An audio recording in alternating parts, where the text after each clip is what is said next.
Untuk mengetahui perkembangan terkini di Lebanon, kita bergabung dengan Irfan Effendi Da'awa, warga negara Indonesia yang tengah menempuh pendidikan di Beirut, Lebanon.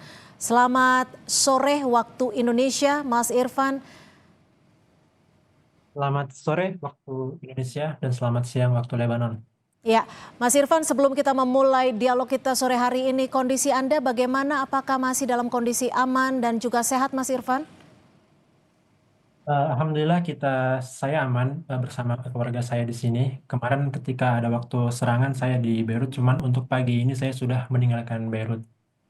Mhm. Kalau sampai Lain. saat ini, Mas Irfan, apakah masih terjadi serangan-serangan yang dilakukan oleh pihak Israel, khususnya ke wilayah Beirut? Untuk pagi ini sejak itu kemarin sampai kemarin malam, untuk pagi ini tidak ada serangan di Beirut sama sekali. Cuman untuk malam tadi masih ada serangan di daerah selatan Lebanon.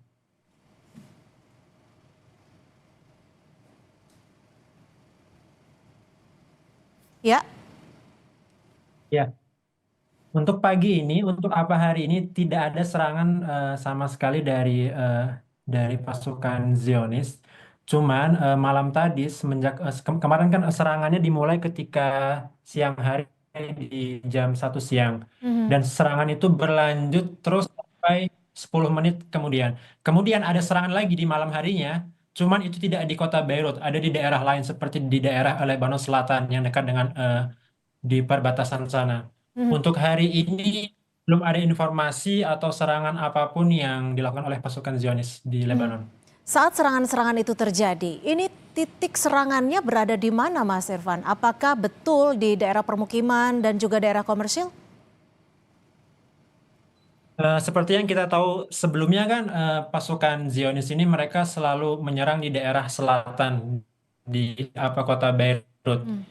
Itu jarang sekali kalau mereka menyerang sampai ada di tengah kota, ada di tempat-tempat yang ramai orang. Cuman untuk kemarin itu serangannya tiba-tiba ada di tengah kota yang di mana tempat yang seharusnya itu tidak boleh diserang. Hmm. Dan biasanya pasukan Zionis ini ketika mereka mau menyerang, mereka Hmm. sekitarnya mungkin 10 menit sebelumnya atau 5 menit sebelumnya. Cuman untuk yang kemarin ini itu tidak ada sama sekali. Jadi kenapa banyak korban yang berjatuhan itu karena eh, pasukan Zionis tidak memberikan informasi sama sekali bahwa tempat ini akan diserang. Mhm. Karena Art- itu kemarin ya, artinya metode serangannya justru berubah sebelum dan juga sesudah dari adanya gencatan senjata antara Amerika Serikat dan Iran ya? ya betul. Mhm. Kalau dari instruksi pemerintah Libanon dan juga KBRI Beirut seperti apa kepada warganya, termasuk kepada warga negara asing di sana? Kalau untuk KBRI kita sendiri, untuk WNI yang ada di Lebanon, terutama yang ada di Beirut, eh, mereka menghimbau kita untuk menjauhi tempat-tempat, ya, maksudnya tempat-tempat yang biasanya ditargetkan oleh pasukan Zionis, Mhm. dan kemudian juga eh, dari KBRI juga sudah menghimbau dan juga sudah memberikan status siaga 1 sejak tahun 2024. Sedangkan dari Lebanon sendiri, ya, sampai sekarang ya mungkin dari teman-teman di Indonesia sering bertanya-tanya apa yang dilakukan oleh Mhm. government itu Lebanon sendiri. Ya, kalau kita melihatnya sebagai warga Lebanon atau melihatnya sebagai warga asing ya kita melihat itu seperti tidak ada eh, kemampuan dari Lebanon sendiri untuk menghadapi masalah ini.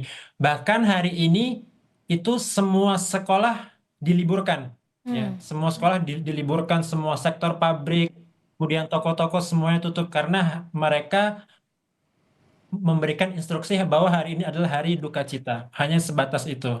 Hmm. Dan setahu saya dari informasi pagi ini juga mereka sedang mengadakan ini seperti pertemuan untuk membahas masalah ini.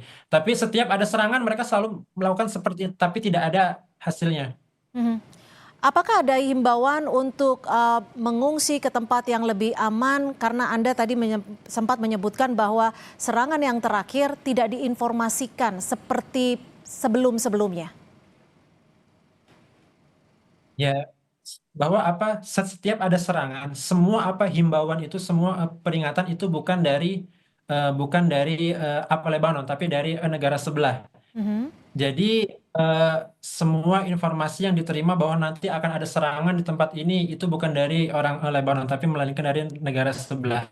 Cuman yang kemarin itu ya mereka tidak memberikan apa himbauan atau peringatan untuk pergi Mhm. dan juga tiba-tiba menyerang di tempat yang biasanya tidak diserang, Hmm. yang Eh, seharusnya tidak boleh diserang. Ya, Mas Irfan, kalau memang situasinya berbeda, tidak ada informasi, apakah dari warga di sana, termasuk Mas Irfan sendiri, akan melakukan eh, mengungsi ke tempat lain yang sudah mungkin bisa dikondisikan yang tempat yang lebih aman? Eh, Kalau sebagai WNI yang ada di Lebanon, jadi setiap WNI yang ada di Lebanon, kan kita di sini enggak banyak ya, karena memang sudah banyak yang pergi, sudah banyak yang dievakuasi ke Indonesia. Nah, dari KBRI sendiri itu mereka memberikan tempat untuk WNI yang kena dampak dari perang ini untuk mengungsi di KBRI di shelter. Mhm. Jadi yang saya tahu ada sekitar 1-2 orang yang mungkin sekarang ada di KBRI untuk mengungsi dari konflik ini. Karena ini juga Mbak, tidak semua orang Ya. WNI bahkan orang apa Lebanon itu bisa pergi dengan aman. Contohnya sekarang kota Beirut itu full banget. Kota Beirut itu semuanya sudah macet full karena Mhm. hampir semua orang dari selatan Lebanon dan dari pinggiran kota Beirut semuanya mengungsi ke kota Beirut di pusat kota. Ya. Dan tiba-tiba Ya. malah di pusat kota itu malah diserang juga. Jadi sekarang sedang ada kebingungan di masyarakat di kota Beirut mereka harus pergi kemana lagi. Baik. Baik, terima kasih Mas Irfan Effendi. Tetap jaga keselamatan Anda dan juga tetap berada di wilayah yang aman. Mas Irfan Effendi, warga negara Indonesia di Lebanon. Usai jeda saudara, tersangka kasus jasa Jokowi Roy Suryo dan